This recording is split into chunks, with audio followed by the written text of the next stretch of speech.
जितना भी late payment surcharge है उसे पूरी तरीके से माफ किया जा रहा है। वो चाहे पेनल्टी हो, वो चाहे इंटरेस्ट हो।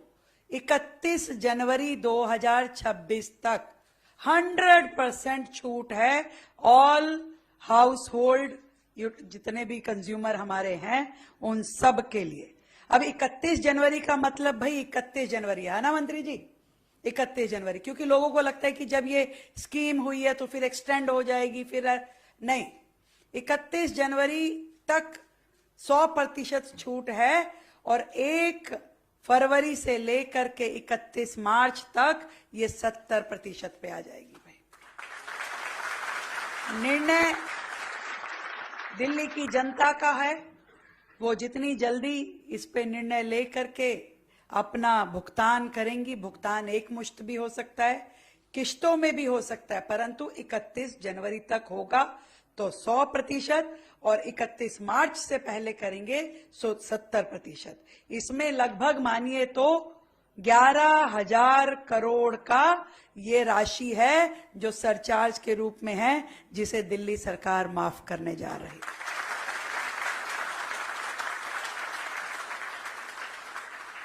और ये भी मैं कहना चाहती हूं कि जो 20 किलोलीटर तक की जो उपभोक्ता थे अपने पेंडिंग बिलों का भुगतान करेंगे तो उनका मीटर शून्य दिखाएगा और वो शून्य पे अपने मीटर को मेंटेन कर पाएंगे। और भविष्य की में भी हम एक योजना इस प्रकार से लेके आएंगे जो समय पे बिल का भुगतान करेगा उनके लिए प्रोत्साहन का रहेगा, और जिसका बिल जो डिलेड होगा केवल उन्हीं के लिए इस तरह की पेनल्टीज रहेंगी। और उस पेनल्टी में जरूर हम, क्योंकि अभी तक जो पेनल्टी है वो बहुत ज्यादा है, जैसा परवेश जी ने कहा कि 5% पेनल्टी है, वो भी कंपाउंडेबल इंटरेस्ट के साथ, जिसे हम भविष्य में 2% पे लेके आने वाले हैं।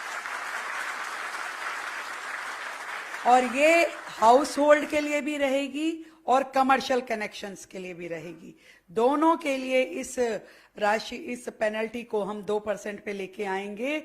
और पूरा का पूरा जो इंफ्रास्ट्रक्चरल जो चार्जेस लगते हैं जल बोर्ड के द्वारा, उसको हम सिंप्लीफाई भी करेंगे और उसको प्लॉट साइज के हिसाब से करेंगे। आज की डेट में आप सबको जानकारी है कि ये बहुत ही डिफिकल्ट भी है, इसमें रेट भी ज्यादा है और हर व्यक्ति को बहुत जोर पड़ता है जब वो अपने इंफ्रास्ट्रक्चरल चार्जेस को जमा कराता है।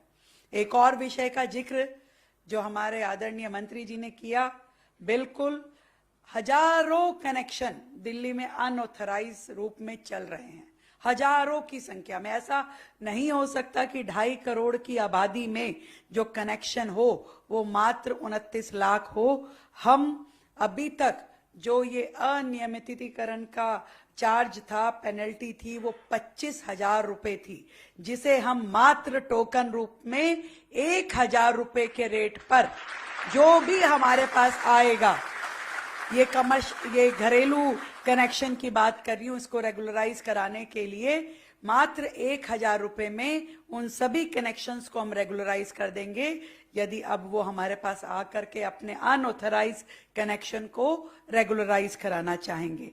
और इसी तरीके से जो नॉन डोमेस्टिक कनेक्शंस हैं, जिसका की फाइन पेनल्टी 61,000 रुपए थी, उसको मात्र हम 5,000 रुपए में उन सारे कनेक्शंस को रेगुलराइज करेंगे। ये बहुत बड़ा मौका है, बहुत बड़ी अपॉर्चुनिटी है दिल्ली के लोगों के लिए, ताकि वो लॉ बाइंडिंग भी हो जाएं और भविष्य की भी सारी योजनाओं का वो सीधा सीधा लाभ ले सके और किसी भी तरीके की उनके प्रति कोई भी क्रिमिनल जो है वो लायबिलिटी ना रहे।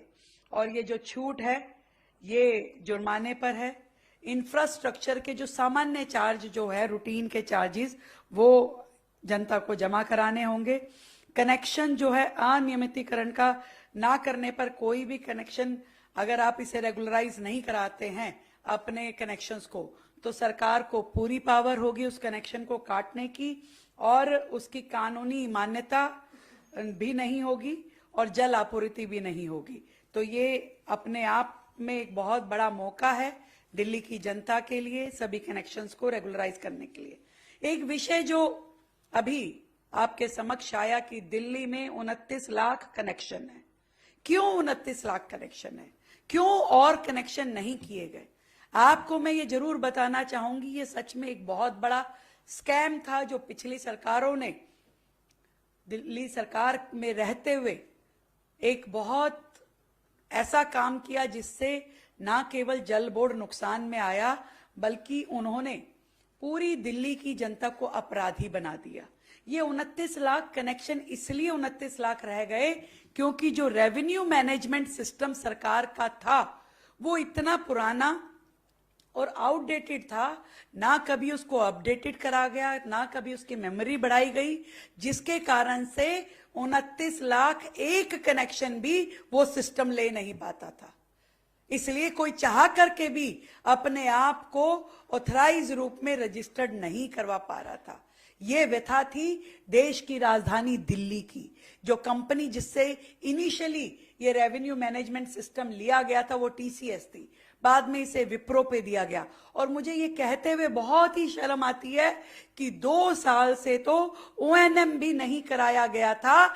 या तो वो ये चाहते थे ये पूरा का पूरा सिस्टम करप्ट हो जाए, इसकी कोई मेंटेनेंस ना रहे, इसकी कोई मेमोरी ना रहे, नए ऑपरेटर उसमें कहीं पे लगाए नहीं गए, और पूरा का पूरा सिस्टम वो डिफंक करना चाहते थे ताकि कोई रिकॉर्ड ना हो, कोई लायबिलिटी ना रहे, और सरकार जिस भी प्रकार से इसको भुगते तो भुगतती रहे।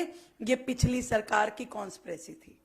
आप सच में ये बहुत ही योग्यता की बात है और गर्व का विषय है कि हमारे जल मंत्रालय ने, जल विभाग ने इनको अपडेट करते हुए इस पूरे सिस्टम को ना केवल रिवाइव किया, इसे बचाया, इसकी मेमोरी रिन्यू करी, नए ऑपरेटर लगाए, नया सिस्टम खड़ा किया, और अब इसको पूरी तरीके से अपडेट करते हुए अब दिल्ली की जनता को ये रेवेन्यू मैनेजमेंट सिस्टम दिया जाएगा, जिसमें हर एक बिलिंग का भी ट्रांसपेरेंसी रहेगा, रिबेट्स का भी ट्रांसपेरेंसी रहेगा, और पूरी तरीके से दिल्ली का ये जो रेवेन्यू सिस्टम है वो अपडेट होके काम करेगा।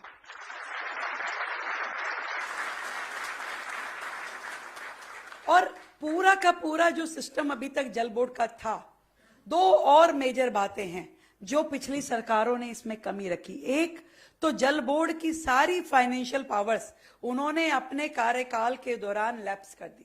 हर एक को पावर को उन्होंने अपने पास रिटेन किया, जल बोर्ड की कोई फाइनेंशियल पावर छोड़ी ही नहीं, जिसके कारण से लगातार जल बोर्ड अपना काम करने में दिक्कतें महसूस कर रहा था। छोटे छोटे काम भी जल बोर्ड में नहीं हो पाते थे और उसकी फाइल ऊपर लगातार घूमती रहती थी और डेवलपमेंट के काम रुक जाते थे। आज मानिए कितनी तकलीफ की स्थिति है कि आज आधी दिल्ली बिना पाइपलाइन के, बिना पानी की पाइपलाइन के जी रही है, अनऑथराइज कनेक्शंस पे जी रही है। ये सब कुछ उनकी वजह से था क्योंकि जल बोर्ड की पावर्स को उन्होंने बहुत ही कम कर दिया था। हमने अपनी सरकार के आने के बाद ना केवल जल बोर्ड को उनकी फाइनेंशियल पावर्स दी, बल्कि हर एक लेवल पे उस फाइनेंशियल पावर को रिवाइव भी किया ताकि निर्बाध रूप में हमारे सारे काम आगे बढ़ पाए और विकास के कार्य दिल्ली में स्पीड ले पाए। दूसरा विषय जो मैं बता रही थी कि बहुत ही uneven distribution of work Delhi में था। कहीं पे जो डिवीजन था बहुत बड़ा था, उसमें 4-5 विधानसभा थी, कहीं 2 विधानसभा पे था। तो जो जेडआरओज थे उनके पास भी काम का विभाजन ठीक से नहीं था। इस पूरे सिस्टम को रिवाइव करते हुए अब हम दिल्ली में पूरा 2-2 विधानसभा के डिवीजन बना रहे हैं।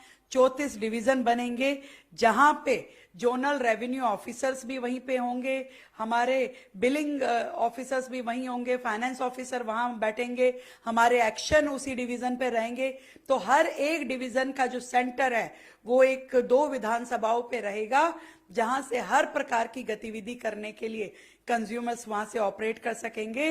वहां finance officer, ZRO, action, project unit सभी लोग वहीं से ऑपरेट करेंगे ताकि पूरी दिल्ली की व्यवस्थाओं को सुचारू रूप से रेगुलराइज किया जा सके और किसी भी उपभोक्ता को किसी भी अपने काम में किसी भी प्रकार की दिक्कत ना आए। ये बड़ी काम है। और मैं बधाई देना चाहूंगी हमारे मंत्री और हमारे भाई प्रवेश वर्मा जी को कि जो लगातार इस विषय पे काम कर रहे हैं। दिन रात हमारा जल बोर्ड अपने आगे की योजनाओं पे भी काम कर रहा है और वर्तमान में भी मां यमुना की जो बात आपने की कि वहां यमुना को साफ करने के लिए जिस स्पीड में काम होने चाहिए, जितने हमारे एसटीपी थे उनके रिवाइवल के लिए आपने काम किया, जितने हमारे एसटीपी नए बनने थे उनके लिए आपने टेंडर प्रक्रिया को शुरू किया, जितनी ड्रेन्स थी उनके ड्रोन सर्वे हो, उनकी मैपिंग हो, उनकी टैपिंग हो, ये सारे काम लगातार हमारे मंत्रालय द्वारा, हमारे जल बोर्ड द्वारा किए जा रहे हैं। ये बहुत ही स्पीड में चीजें चल रही है और मुझे पूरा विश्वास है कि धीरे धीरे समय आते आते हम यमुना जी का एक अविरल और स्वच्छ रूप दिल्ली की जनता देख पाएगी। तो आप सबको बधाई देती हूं, आप सबको साधुवाद देती हूं। बहुत जल्द छठ का ये महापर्व हम सब दिल्ली में बहुत ही भव्यता के साथ देख पाएंगे। हमारे जल बोर्ड ने पूरी तैयारी की है, हमारे मंत्री जी लगातार लगे हुए हैं और इतना विश्वास दिलाती हूं भाई दिल्ली वालों, जो झाग पहले जैसे आपने मिंटो ब्रिज पे इस बार पानी रुकते हुए नहीं देखा, दिल्ली की जनता इस बार झाग नहीं देखेगी यमुना जी। बहुत बहुत शुभकामनाएं दिल्ली की जनता को और इस एमनेस्टी स्कीम के लागू होने की। धन्यवाद।